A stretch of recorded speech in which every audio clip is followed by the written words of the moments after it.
আজি কম শ্ৰেষ্ঠ কৰ্মৰ দ্বিতীয় পাঠ আৰু যদি আপোনালোকে এই ভিডিঅ'টো শেষলৈকে চাই আই হোপ আপোনালোকে ইয়াৰ পৰা কিবা নহয় কিবা এটা পাব। চ' মই এটা কথা কওঁ যে আমি যে যিবোৰ কৰ্মচাৰী ৰাখোঁ তেওঁলোকৰ পৰা আমি কি পাওঁ? আমি এই কৰ্মচাৰীসকলক যিমান বেছি দৰমহা নিদিওঁ কিয় তেওঁলোকৰ পৰা দুটি অমূল্য দক্ষতা পোৱা নাযায়। সেই দুটা হৈছে যে চিন্তা কৰাৰ ক্ষমতা। কাম কৰে বাট তেওঁ চিন্তা নকৰে কি হ'ব, মালিকৰ যাব মোৰটো নাযায়। তেওঁ চিন্তা নকৰে, অচিন্তাৰে তেওঁ কাম কৰিয়েই যায়। চিন্তা কৰাৰ ক্ষমতা আৰু দক্ষতা অনুসৰি কাম কৰা, দক্ষতা অনুসৰি নিজৰ দক্ষতা অনুসৰি কাম কৰা। এই দুটা কৈছো দক্ষতা। এই দুটা দক্ষতাই মানুহক কেনেকৈ সফলতাৰ শীৰ্ষস্থানত উপনীত কৰাইছিল সেই কাহিনীটো শুনক এতিয়া। কেনেকৈ পাৰি আৰু এই যিটো কাহিনী কম এজন মানুহৰ নাম আছে আৰু সেইজন মানুহ হৈছে মহান। মাত্ৰ 12 বছৰ বয়সৰ ভিতৰতে তেওঁ নাভি কলগেট কোম্পানীৰ এজন সঞ্চালক পদত অধিষ্ঠ হৈছিল। কিহৰ বলত জানেনে?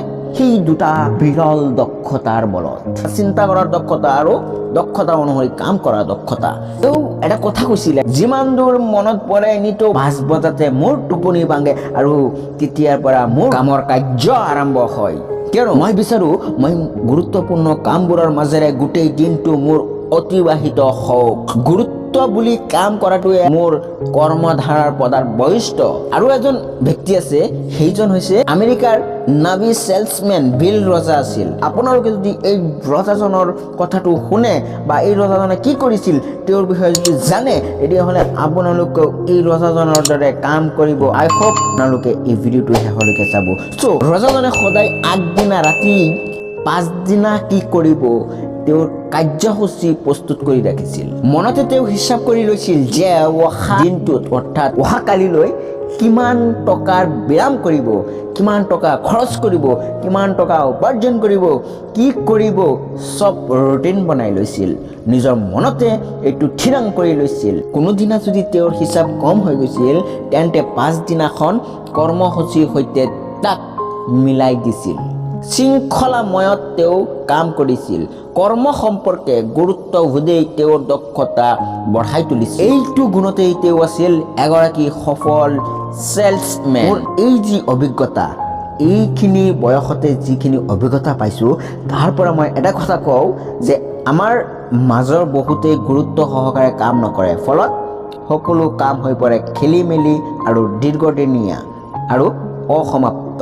জৰ্জ ভাৰ্নাছৰ নাম শুনিছে নিশ্চয়। তেখেত আছিল সাহিত্যিক আৰু লেখা কৰ্মত অত্যন্ত গুৰুত্ব সহকাৰে চলাইছিল। যদি তেওঁ এই যি কাম এই গুৰুত্ব সহকাৰে যদি নচলালেহেঁতেন তেতিয়াহ'লে সমগ্ৰ জীৱনটো এগৰাকী বেংকৰ কেচিয়াৰ হৈয়ে কটাবলগীয়া হ'লেহেঁতেন। তেওঁৰ নিজৰ ব্যক্তিগত কামৰ লগতে তেওঁৰ সৃষ্টিশীল প্ৰতিভাক অত্যন্ত গুৰুত্ব আৰু শৃংখলাৰ সৈতে প্ৰকাশ কৰি তুলিছিল। তেওঁ নিৰ্দিষ্ট আৰু নিশ্চিত কৰি লৈছিল প্ৰতিটো দিনে তেওঁ 5 পৃষ্ঠাকৈ লিখিছিল। তেওঁ থিৰাং কৰি লৈছিল যে মই 5 পৃষ্ঠাকৈ লিখিমেই লিখিম।